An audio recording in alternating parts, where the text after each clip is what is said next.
একদিন রমেশ বনে কাঠ কাটতে গিয়ে অচেনা এক স্থানে পৌঁছে গেল। গাছগুলো সেখানে এত উঁচু যে সূর্যের আলো মাটিতে পড়ত না।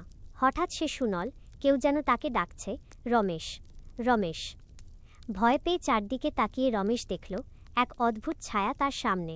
ছায়াটা ধীরে ধীরে আকার নিচ্ছে, আর কিছুক্ষণের মধ্যেই দেখা গেল এক বিশাল দৈত্য, কালো ধোঁয়ার মতো চামড়া, চোখে লাল আগুনের ঝিলিক। দৈত্য বলল, ভয় পেও না রমেশ, আমি তোমাকে খেতে আসিনি, আমি তোমাকে একটা প্রস্তাব দিতে এসেছি। রমেশ কাঁপতে কাঁপতে জিজ্ঞেস করল, কি প্রস্তাব? দৈত্য হেসে বলল, তুমি গরিব, তোমার মেয়ে ললিতা সুন্দরী, যদি তাকে আমার হাতে দাও আমি তোমাকে স্বর্ণভরা পাহাড় দেব। রমেশ তখন ভয়ে বাকরুদ্ধ। সে কেঁদে ফেলল, না, আমি আমার মেয়েকে কোনো দৈত্যকে দেব না, সে আমার প্রাণ। দৈত্য রাগে গর্জে উঠল, 3 দিন সময় দিলাম, না দিলে আমি তোমার ঘর, গ্রাম সব ছাই করে দেব। এই বলে সে অদৃশ্য হয়ে গেল। বাতাসে ভয়ানক গন্ধ ছড়িয়ে পড়ল। পিতার দুঃখ। রমেশ সেদিন রাতে ঘরে ফিরল নিঃশব্দে। ললিতা বাবার মুখের চিন্তা টের পেল। সে জিজ্ঞেস করল, বাবা, কি হয়েছে? আপনি এত চিন্তিত কেন? রমেশ প্রথমে কিছু না বললেও শেষে সব খুলে বলল। শুনে ললিতা কিছুক্ষণ চুপ রইল। তারপর দৃঢ় কণ্ঠে বলল, বাবা, আপনি কাঁদবেন না, আমি ভয় পাই না, যদি আমার যাওয়া গ্রামকে রক্ষা করে আমি যাব। রমেশ অবাক হয়ে বলল, না, আমি তোমাকে ওর কাছে পাঠাব না। কিন্তু ললিতা হেসে বলল, বাবা, মায়ের শেখানো একটা কথা মনে আছে, ত্যাগই প্রেমের আসল শক্তি। আপনি চিন্তা করবেন না, আমি কোনো না কোনো উপায় বের করব। সেই রাতে ললিতা জানলার পাশে বসে চাঁদের দিকে তাকিয়ে প্রার্থনা করল, হে চাঁদ দেবী, তুমি তো সব দেখো, আমাকে রক্ষা করো। চাঁদের আলো যেন তার মুখে মৃদু আশীর্বাদের মতো পড়ল। দৈত্যের প্রাসাদ। তৃতীয় দিনে সকালবেলা হঠাৎ মাটি কাঁপতে লাগল। কালনাগ দৈত্য এসে দাঁড়াল রমেশের বাড়ির সামনে।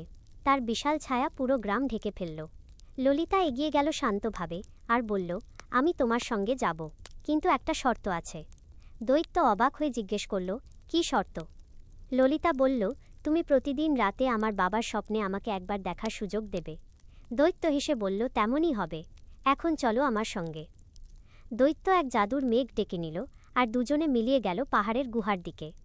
সেখানে ছিল এক অদ্ভুত প্রাসাদ, সোনার দরজা, রূপার স্তম্ভ, আর চারপাশে ভাসমান আগুনের প্রদীপ, রহস্যময় জাদুবাগান।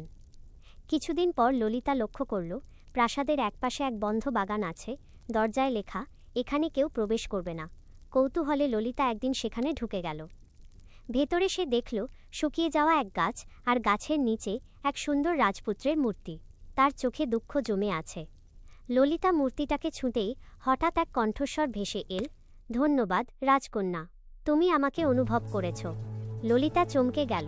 কণ্ঠস্বর বলল, আমি রাজপুত্র অর্জুন। এই দৈত্য আমাকে পাথর বানিয়ে রেখেছে। কেউ যদি নির্মল হৃদয়ে আমার জন্য গান গায় তবে আমি মুক্ত হব। ললিতা বলল, আমি তোমাকে মুক্ত করব, আমি প্রতিদিন তোমার জন্য গান গাই। সেই দিন থেকে প্রতি রাতে সে গাইত মৃদু সুরে, ভালোবাসার ভাষায়। ধীরে ধীরে মূর্তির রং ফিরতে লাগল, আর সপ্তম রাতে হঠাৎ এক আলোর ঝলকে রাজপুত্র মুক্ত। যুদ্ধ ও মুক্তি। অর্জুন বলল, দৈত্য জানলে আমাদের জীবন যাবে, আমাদের তাড়াতাড়ি পালাতে হবে। কিন্তু ততক্ষণে কালনাগ টের পেয়ে গেছে। সে গর্জে উঠল, তুমি আমার জাদু ভাঙলে, এখন তোমাদের কেউ বাঁচবে না। দৈত্য তার আগুনের দণ্ড তুলে আঘাত করল, কিন্তু ললিতা চাঁদের দেবীর নাম ধরে বলল, চাঁদ দেবী, আমাদের রক্ষা করো। সঙ্গে সঙ্গে আকাশে পূর্ণচাঁদ উদিত হল, আর তার আলো পড়তেই কালনাগ চিৎকার করে উঠল, না, এই আলো আমার অভিশাপ। চাঁদের আলোয় সে ধীরে ধীরে পাথরে পরিণত হল, আর শেষে চূর্ণ হয়ে গেল ধুলোয়। সুখের প্রত্যাবর্তন। দৈত্যের মৃত্যুর পর প্রাসাদের জাদু ভেঙে গেল, বন্দি আত্মারা মুক্তি পেল, বাগানের শুকনো ফুলগুলো আবার ফুটে উঠল। অর্জুন বলল, ললিতা, তুমি শুধু আমার মুক্তিদাতা নও, আমার জীবনের আলো। তুমি কি আমার সঙ্গে রাজ্যে যাবে? ললিতা হেসে বলল, আমার বাবা একা আছেন, আগে আমি তাকে দেখতে চাই। দুজন রাজকীয় রথে চেপে রমেশের গ্রামে ফিরল। রমেশ মেয়েকে দেখে আনন্দে কেঁদে ফেলল। গ্রামের মানুষ ভেবে পেল না কিভাবে সেই দৈত্য পরাজিত হল। রাজপুত্র রমেশকে সম্মান জানিয়ে বলল, আপনার কন্যা আমার প্রাণের রাজকন্যা, আমি তাকে আমার রাজ্যে নিয়ে যেতে চাই, আপনার আশীর্বাদ নিয়ে।